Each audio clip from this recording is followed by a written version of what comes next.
এই আপনি কি এখান থেকে যাবেন না ঘাট ধাক্কাতে বের করে দিব? আজ কোরবানির ঈদের দিন ভিক্ষুক আসলো কুরবানির মাংস ভিক্ষা নিতে, কিন্তু বাড়ির মালিক ভিক্ষুককে টেনে নিয়ে গেল ঘরের মধ্যে, নিয়ে তাকে পায়ে ধরে সালাম করলো। কিন্তু কেন তা জানতে সম্পূর্ণ ভিডিওতে চোখ রাখুন। কি হয়েছে, কলিং বেল বাজাচ্ছেন কেন? ও আচ্ছা, ভিক্ষুক, মাংস লাগবে। হ্যাঁ আপা, ভিক্ষুক। আজকে তো কুরবানি ঈদ, আপনারা মনে কুরবানি দিচ্ছেন না? আমাদের কিছু গোশত দিবেন? হ্যাঁ, কোরবানি দিয়েছি তো। আপনি একটু দাঁড়ান, আমি মাংস আনছি। নেন।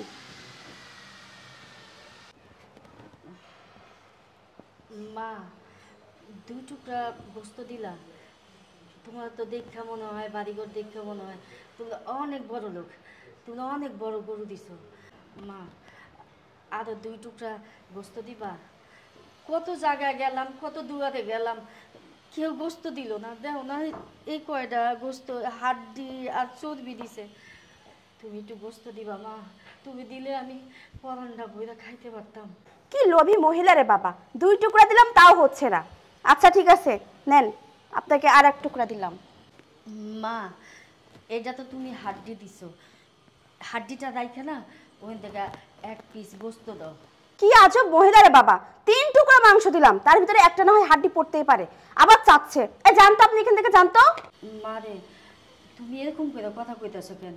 আল্লাহ দিলে তুমি অনেক টাকা পয়সা দিয়েছে, অনেক বড় বাড়ি, অনেক বড় গরু কুরবানি দিছো। মা, আমরা তো গরিব মানুষ, আমরা তো কুরবানি দিতে পারি না, এর লেগা গোশত চাইছি। তুমি গোশত দিলে আমি খাইতে পারতাম।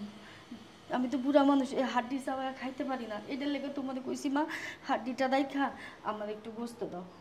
এই আপনি কি এখান থেকে যাবেন না ঘাট ধাক্কাতে বের করে দিব? আরে কি ব্যাপার, কাকে ঘাড় ধাক্কা দিয়ে বের করছো? দেখো না রাকিব, একটা ভিক্ষুক আসছে বুঝছো, মাংস দিয়েছি 3 টুকরা, 1 টুকরা না হয় হার গেছে, আবারও চাই। আরে তাই বলে কি ঘাড় ধাক্কা দিয়ে বের করে দিবে? দাঁড়াও, আমি বিষয়টা দেখছি। দেখি তোকে। আপনি ভিতরে আসুন, ভিতরে আসুন। কি ব্যাপার রাকিব, তোমার মাথা কি দিন দিন নষ্ট হয়ে যাচ্ছে? তুমি রাস্তার ভিক্ষুককে বাসার ভিতর কেন আনলে? আরে তোমার সাথে আমি একটু পরে কথা বলছি। আপনি ভালো আছেন?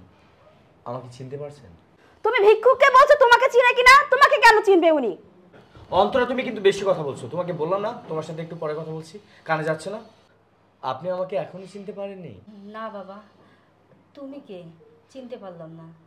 আর তোমার বউ তো ঠিকই বলছে যে একটা ভিক্ষুককে বাড়ির ভিতরে কেন নিয়ে আসছো। তাকে যখন চিনতে পারছেন না, এতই যখন বুঝেন, বাসা থেকে বের হচ্ছেন না কেন? অন্তরা, তুমি কিন্তু বেশি কথা বলছো, মুখটা একটু বন্ধ রাখতে পারো না? হ্যাঁ, দেখছো না আমি কথা বলছি? সত্যি আপনি আমাকে চিনতে পারেননি? একটু মনে করে দেখুন না, আমাকে চিনতে পারেন কি না। বাবা, আমি তো তোমাকে বললাম আমি তোমাকে চিনতে পারছি না। আচ্ছা, আপনি পাবনার কাশীনাথপুরের হাই স্কুলের টিচার ছিলেন না? হ্যাঁ বাবা, তুমি কিভাবে জানলে আমি যে হাই স্কুলের টিচার ছিলাম? রাকিব, তোমার মাথা ঠিক আছে?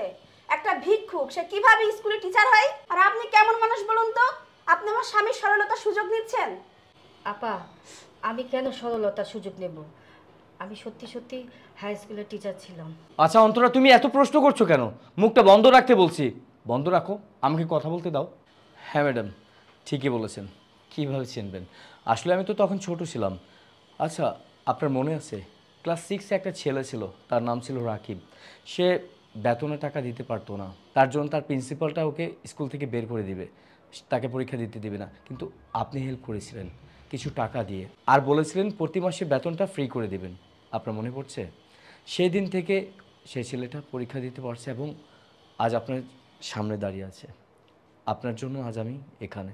ম্যাডাম, সেদিন যদি আপনি হেল্প না করতেন, হয়তো আমি রিক্সা চালাতাম, তা না হলে দিনমজুরির কাজ করতাম, আজ সরকারি কর্মকর্তা হতে পারতাম না। ম্যাডাম, আমি কিন্তু আপনাকে অনেক খুঁজেছিলাম। আর আপনার না একটা ছেলে ছিল, একটা মেয়ে, মেধাবী স্টুডেন্ট ছিল, আর আপনার মেয়ে পড়তো ইংলিশ মিডিয়ামে, তারা কোথায়? আর আপনার এই অবস্থা কেন? হ্যাঁ বাবা, চিনতে পেরেছি এখন। তুমি অনেক বড় হয়ে গেছো। তোমাকে দেখে আমি অনেক খুশি হয়েছি যে তুমি আজকে এই পর্যায়ে আসছো।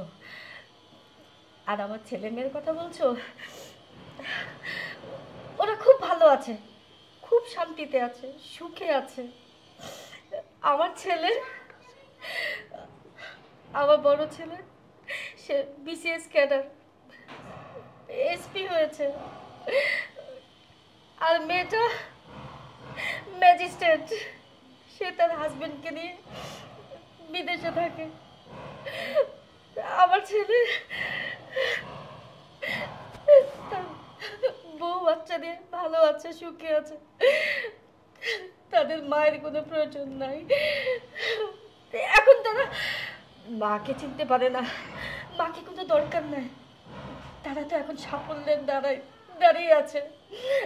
আমার মতো একজন ভিখারির কি দরকার তাদের, বলো তুমি? সেজন্য আমি নিজের জীবন বাঁচাতে আমি দাঁড়ে ভিক্ষা করে খাচ্ছি। আর বৃদ্ধাশ্রমের কথা নাই বা বললাম, ওইখানে আমার ভালো লাগে না। একটা বদ্ধ ঘরে তো থাকতে আমার ভালো লাগে না। আমি তো মন খোলা মানুষ, বাইরে ঘুরে বেড়াই, ওই জিনিসটাই আমার ভালো লাগে। সেজন্য সবার কাছে ভিক্ষা করে খাই আমি। ম্যাডাম, আজকে থেকে আপনাকে কোথাও যেতে হবে না। আজ থেকে আপনি আবার বাসায় থাকবেন। মনে করবেন আমি আপনার ছেলে। প্লিজ ম্যাডাম, না করবেন না। আপনি আমার সাথে থাকবেন, কারণ আমারও তো মা নেই, আর মায়ের মর্ম আমিও বুঝি না। আজ আপনাকে দেখে মনে হলো যে মা কেমন হয়। তা না হলে আমি কিন্তু বুঝতে পারতাম না যে মায়ের ভালোবাসা কি, মায়ের মর্ম কি। আরে যে ছেলেরা আপনাকে ছেড়ে চলে গেছে তারা একদিন পস্তাবে, তারাও বাবা হবে। তার সাথে ঠিক যখন ওর ছেলে বা মেয়ে করবে না, তখন সে বুঝতে পারবে যে মায়ের মর্ম কি, তাদের মনে আঘাত দেওয়া কি। ম্যাডাম, আমার এই রিকোয়েস্টটা রাখুন, না করবেন না প্লিজ।